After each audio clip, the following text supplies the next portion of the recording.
Hello, people. Today's video is going to be on Angelo Ruggiero. And the reason that I want to do a video on him was before John Gotti even started his reign as the head of the family, Angelo Ruggiero already put a lot of pressure on him that he wasn't aware of. And there was pressure put on other people too because of what Angelo Ruggiero did. I mean, when I started studying up on this guy, I was like, wow, I cannot believe that they didn't take him way before. He died of cancer in 1989. But the fact that he made it that far is unbelievable because he had no respect for the bosses whatsoever. He was a very selfish man, and he just did what he wanted to do. And he had a big mouth, and all he did was talk. And he would talk about things that you're not allowed to talk once you're a made man. And he was a made man. He was a capo. He was a capo for not too long under Gotti, but he was a capo.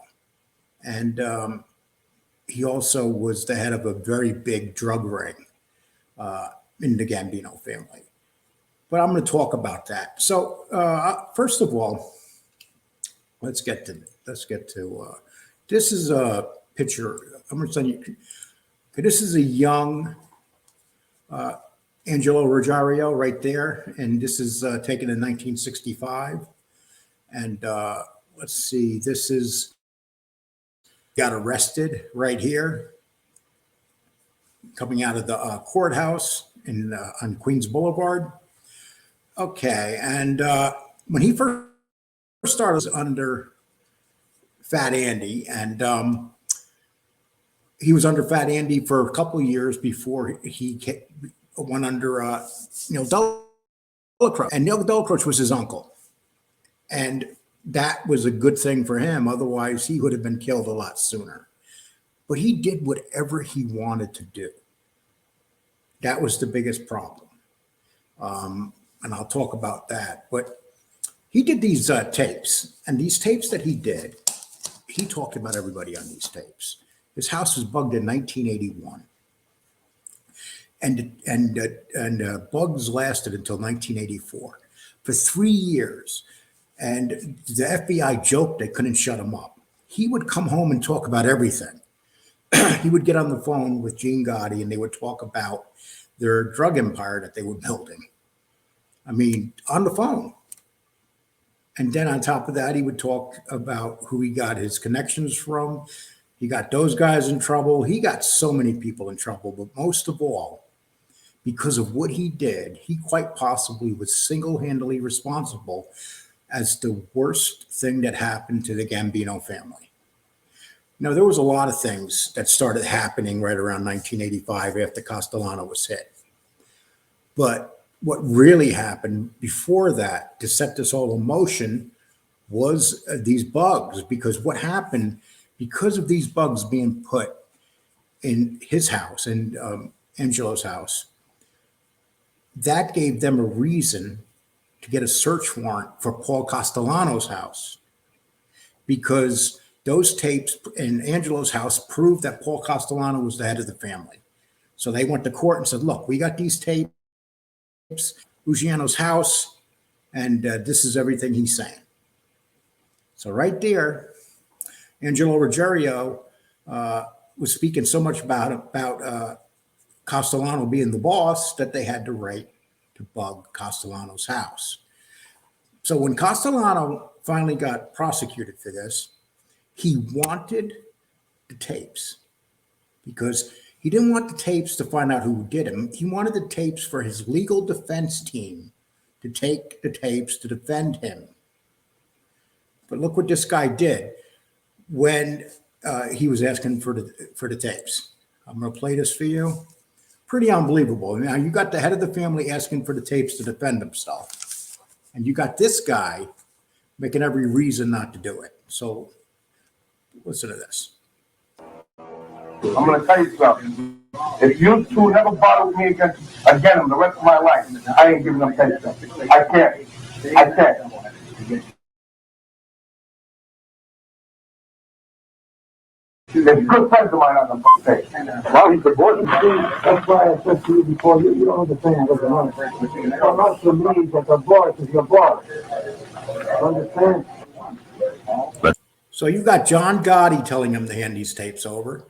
You got Neil Delacroce telling him to hand these tapes over, and he still won't do it. Because he knows once he hands those tapes over, Castellano's going to have everybody whacked. So this is the pressure. And this led to Gotti taking out Castellano first. It was literally these tapes were a big cause of all the problems. You know, they could say, oh, it was a problem on the street. It was about money. This guy was living in a big house. But the reality was those tapes was a matter of life and death for Castellano to be hit first. And that's what happened. Okay, let's, I'm gonna go to a few more things here. Okay. So, just so you know, basically Angelo Ruggiero was a nephew to Neil Delacroce, a good friend of John Gotti. Anthony Fat Andy Ruggiero had one of the biggest crews in the Gambino family, and in the beginning, that's who Angelo Ruggiero was with. Let's see. Angelo Ruggiero openly discussed on the phone the loan sharking and gambling rackets that he had with John Gotti and Gene Gotti. So this guy is like, picture this. He's like a gift from heaven. He's here talking about the people that he's supposed to be trusted by most. And he's just burying them. And he just won't shut up. I mean, the FBI agents said he talked so much that they wanted him to shut up. It was embarrassing. Okay, and this is where we're just talking about. Okay, let's see right here. It's like Angelo Ruggiero said, he told this to his lawyer. Angelo said that he would kill his uncle and John Gotti if the tapes were released to Paul Castellano. So now you have this guy threatening John Gotti and threatening Neil Delacroce. That alone is another reason for him to be whacked right away. And they still don't do it. He talked on one tape with Gene Gotti. They were actually having a personal phone-to-phone conversation about their drug business. You know, these gangsters with these bugs and talking on the phone. Oh my God, it's so damn embarrassing. Okay, let's see. Okay, this is the part that really brings down really gets everybody in trouble here, and he eventually went to prison for it. Ruggiero was tape recorded having telephone conversations with drug traffickers Alphonse Siska and Arnold Squituri.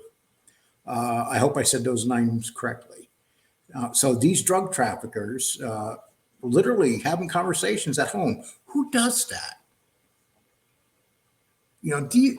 This is why you always watch these gangsters outside, going to phone booths. It's like an automatic thing back in those days.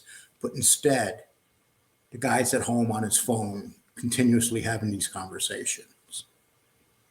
Okay, and here's another thing. Ruggiero is something, man.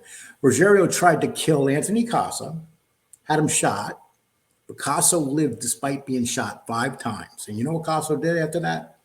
He caught the guy that shot him, tortured him for 12 hours. It was a horrible torture, they said. And then he wanted very much to kill Ruggiero. Once again, Ruggiero's protected. And it was an unsanctioned hit. Another reason for this guy to be taken out. But nope. They were way, way too loyal to this guy. He didn't deserve for anybody to be loyal to him. The 80s were a very bad time.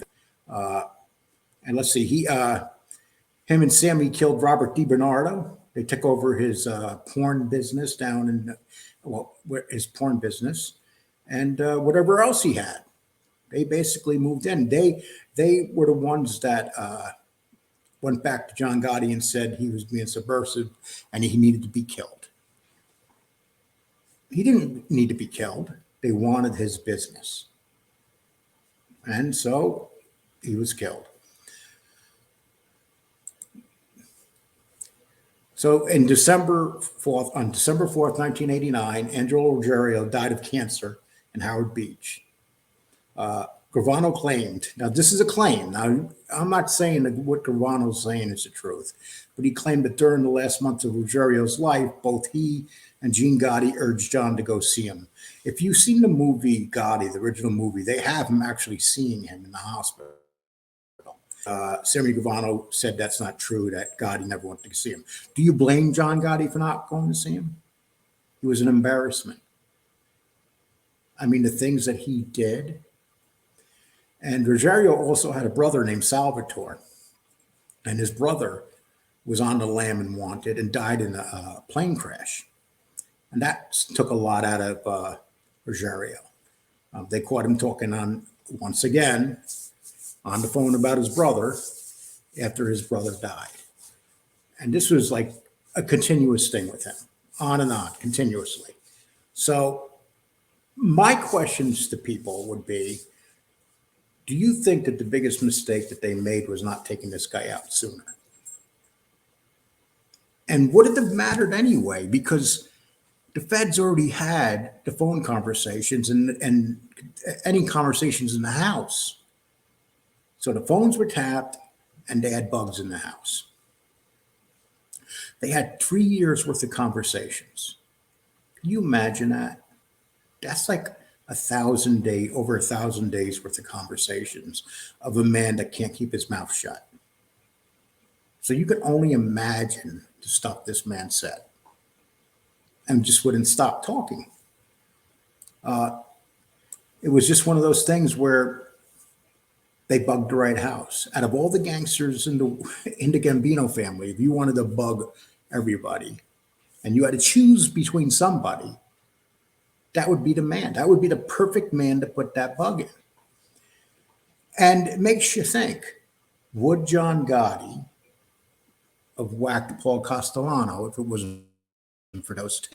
Would Paul Castellano have been as angry at that crew if it wasn't for those tapes? So you have one person here that set off a chain of events that once they started moving, they couldn't stop. But the most amazing thing, after the Castellano hit, this man did some prison time, then they let him out because he was in the final stage of lung cancer. And he basically lived to 89 and died of cancer. He was a chain smoker. He was overweight. He was known not to take care of himself at all, but the smoking gave him a raspy voice. But just think about it, people. He died in Howard Beach. And like a lot of other people died. So let's think about it. He got caught doing those tapes, phone conversations, and the house being bugged. So he got caught doing all that, talking about the boss of the family, then threatening to kill his own uncle and John Gotti if they released the tapes. He's involved in heroin, had a huge ring. Once again, he's breaking the law. Then he does an unsanctioned hit against Gas Pipe. Gas Pipe hated him. And he basically did the hit on Gas Pipe because he said Gas Pipe, he heard the Gas Pipe said he was an idiot. But here's the thing, was Gas Pipe lying? Gas Pipe was a vicious man. Probably somewhat of an idiot too, but not like Ruggiero. He was, he was just out of control. He was just one of those guys that did whatever he wanted, and he didn't care what anybody thought. He probably figured nobody was going to kill him. But you know what? He killed himself in the end because of the way he took care of himself. But he was definitely out of control. I mean, when you do an unsanctioned hit. I mean, and eventually it was John Jr. that shelled them because of the hit. So, you know, you got to think about that. You know, so, you know, this is where friends in the mob, you know, usually friends in the mob, I'll give you an example. Polito was really good friends with Sammy Gravano. But when the time came, Sammy Gravano took him out. Friendship didn't matter. With John Gotti, friendship mattered. And he didn't take him out. They grew up like from a young age. They were together all that time. They did the McBratney hit together. They both went to jail for manslaughter for the hit. So, you know, that they have that in common. So here you got two guys on the street that are really close. Ruggiero part of that family. He has a friendship with John Gotti Jr. So, you know, think about that. So in the end, when you think about one man doing so many things wrong and taking down the Gambino family, it makes you understand that all that bugging that the FBI did and stuff, and it wasn't for nothing. Because when you really think about it, the main tool that the FBI used to bring these families down were bugs and stuff. And you would figure that these families would understand from other families getting caught not to talk at home. But they all the families had somebody in their families talking and never shutting up. Not as bad as Angelo Ruggiero, but they had them. So below, and when I'm done with this, tell me what you think about this. Tell me if you think I'm wrong. Be respectful about it, though. I'm just going to let you know. When I will erase a comment only if it's really disrespectful. If you want to say, no, Lee, you're wrong, say, no, Lee, you're wrong. Don't say, Lee, you dumb fuck, you're wrong. Then I'll just take it out. I just like good debate, but respectful debate. Please like this video, sub to my channel. I'd appreciate it. And hit the bell. And that's pretty much it for today, people. I'm trying to get as much of these videos out to stay away from the BS. And I hope that you think I'm doing a good job. Everybody take care. Thank you very much.